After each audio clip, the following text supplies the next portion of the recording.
Hello again, I'm Andy Olson with Echozoe Ministries, and this is another installment of Lessons in Logic. This one is the Texas Sharpshooter. Now, the Texas Sharpshooter can be a very difficult fallacy to spot sometimes, but it's not all the time.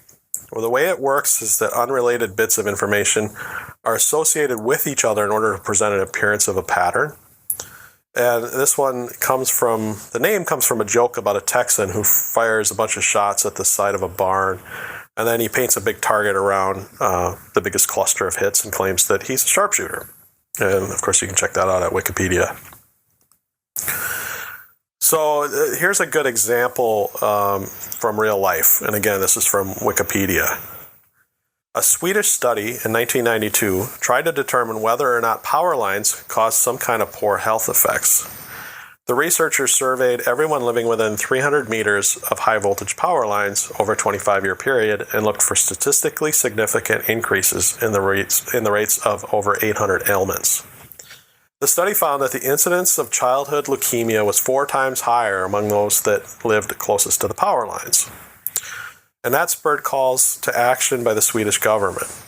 The problem with the conclusion, however, was that the number of potential ailments, that is over 800, was so large that it created a high probability that at least one ailment would exhibit statistically significant differences just by chance alone. Subsequent studies failed to show any links between power lines and childhood leukemia, either in causation nor even in correlation. So again, I got that from Wikipedia, and that's a great example because, like I said at the beginning, this one's not always easy to spot. But when you've got such a huge pool of information that you're drawing from, that's when you start to ask yourself, is this a Texas Sharpshooter fallacy? And not much more to say about that. I think that the example from Wikipedia describes that rather well. But keep an eye open for that one as you're listening to debates and such.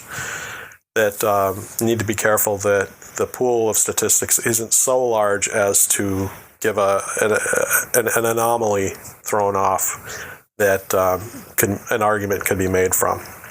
So that's a Texas Sharpshooter.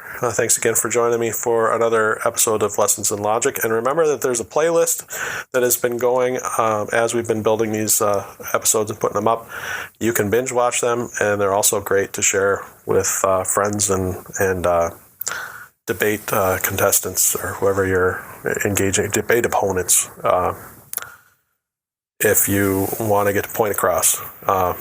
Thanks again, and we'll be back again shortly or soon with another episode of Lessons in Logic.